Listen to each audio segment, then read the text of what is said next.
Hello sa mga sisi kong maganda. Kumusta kayo? Ayan, nakabihis si Ate Rose ninyo. Naka white t-shirt lang ako, pedal, and naka shoes.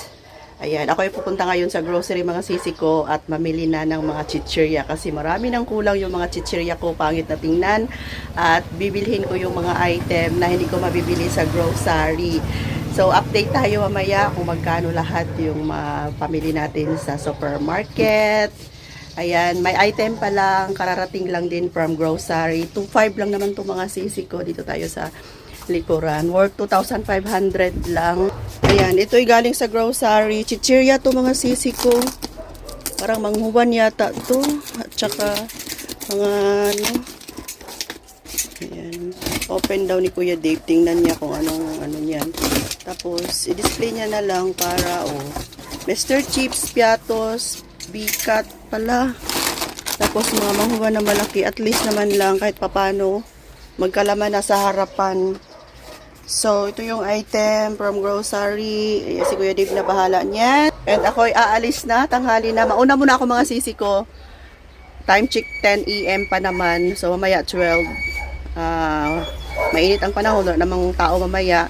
Susunod si Kuya Dave sa akin doon, magpasundo ako sa kanya. So ngayon, mauna muna ako mag-pick up doon sa supermarket. So see you! Tingnan ko lang mamaya kung makapag-vlog ako and update ko kayo kung ano yung mga napamili natin at magkano lahat.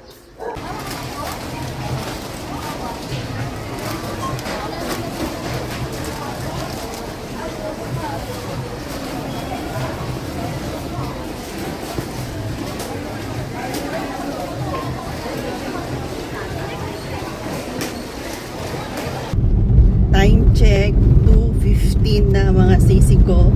So, umalis ako kanina, 10 AM. So, mas maganda talaga pag mauna ako. Kasi hindi na kami masyado pang matagalan ni Kuya Dave.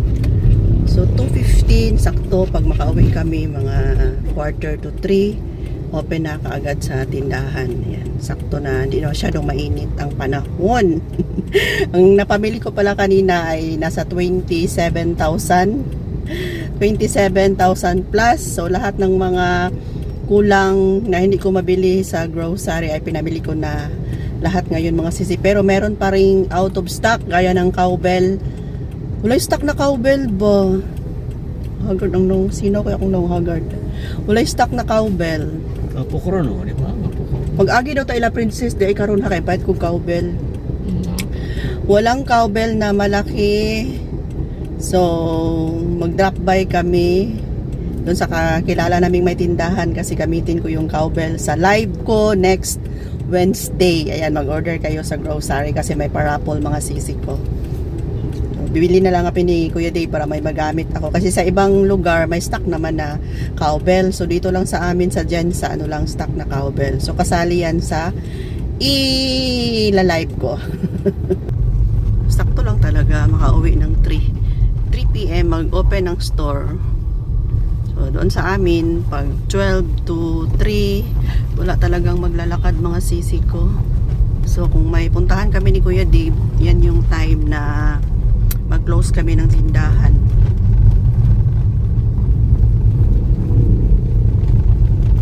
Bili mo na kami ni Kuya Dave ng fruits mga sisi ko.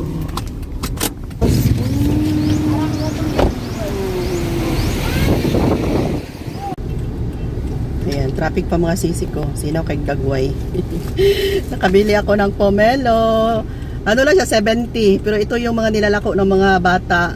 Tapos sa ibang fruit stand, 100 to. Pero sa nabilhan ko, 70 lang siya. Tapos, bumili ako ng mangga. Naka-drop by kami sa isang fruit stand. Ang kilo doon is nasa 100, parang 120 yata. Pero ngayon, may nadaanan kami ni Kuya Dave na yung, parang sasakyan lang ba? Naka-display lang siya sa sasakyan mga sisi ko. Ayan, mangga.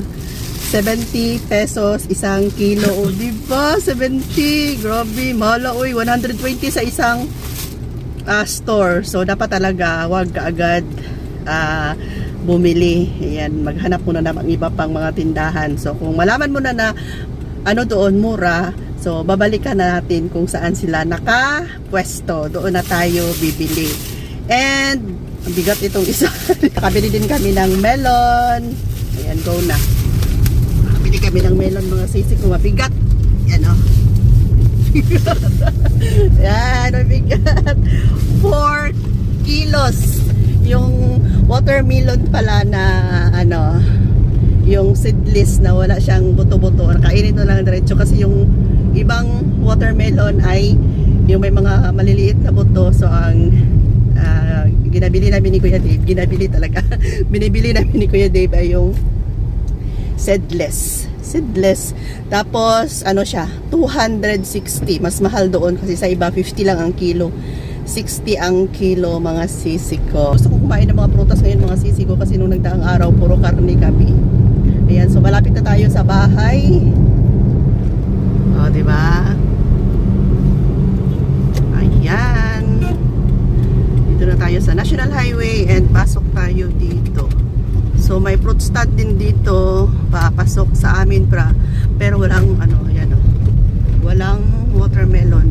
Uy, sira.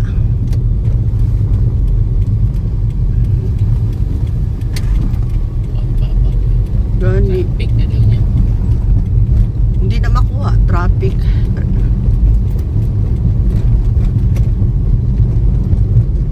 Ito yung daan papunta sa amin mga sisi ko. Marami pa mga puno dito sa lugar namin sa Jensen. Hindi pa masyadong ang tawag yan, puno. Crowded. Hindi katulad sa ibang lugar na wala ka na madaanan ng mga ganito. Kasi kalbo na. Malapit ko na nakalimutan. Bibili pala ako ng cowbell mga sisi ko. Wait lang. Ayan, malapit na tayo sa tindahan mga sisi ko. O, diba? Walang lalakad talaga na ano, mga tao. So, sakto lang na makauwi kami ni Kuya Dave. Medyo ano na, hindi na mainit. O, tirado. Ako'y bababa at i-open ko yung ano sa labas. Sa labas, sa loob pala. Ayan, baba muna ako mga sisig ko para i-open ko yung roll up. Ayan. Close ang store. Open ko yung nasa dulo. Yan, para ipasok ni Kuya Dave lahat yung mga napamili namin. Tao po! Tao po! Okay? Uy, si Maki! Maki! Agay! Takot. Ingay. Takot, ay! Ayan, sisi ko madilim. Ay, nandiyan na pala si Ate Kring. Madilim. Tanggalin mo na lang yung mga ang mga kandado. Unasan ni Dre pa para hayag pa. Si Papang. Yan. And last door. Open na. Open na tayo. Maki! Sis, baby. Uy. Ayan na. Pasok na ni Kuya Dave. So, tulungan ko muna siya mga sisi ko ha. Wait lang. Ay, thank you. Ayan, hinanap ni Kuya Dave yung ano mga sisi. Buti na lang naalala ko. Nakabox kasi hindi ako nakadala ng eco bag. Ang laman nito ay mga carne. Ayan, pag hindi ito mabantayan na Pasok-trade eh.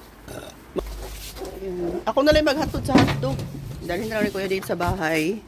Kasi yung mga karni, mga sisi ko, buti na lang na alala ko. Kasi ito mga box, mga sisi ko, ay hindi pa to i-open ni Kuya Dave ngayon. Ayan, bukas pa to. Ayan, dami. Tapos nakabili ako ng cheesy na isang box. Ayan, kumuha na ako ng isang box. Nakita ko ta doon na hindi pa siya na-open. Ayan, kinuha ko na siya kasi mabenta yung cheesy. Ayan, naka-sealed pa siya mga sisi ko.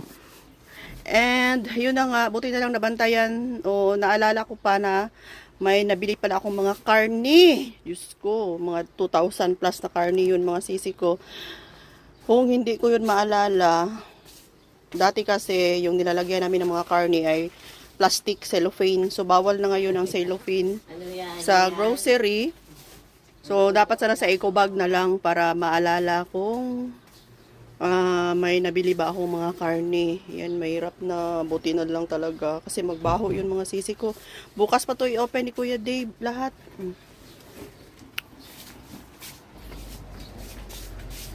So sabi ni Kuya Dave, ito nagtaas na daw. Dati ko siyang benta. Magkano to? Benta natin. Luncheon meat. 38 lang tong benta ko. Ngayon ginawa na ni Kuya na 52. Grabe ang taas. Try ko tong tingnan ulit sa grocery kung magkano yung price nito mga sisi ko. Pure Foods.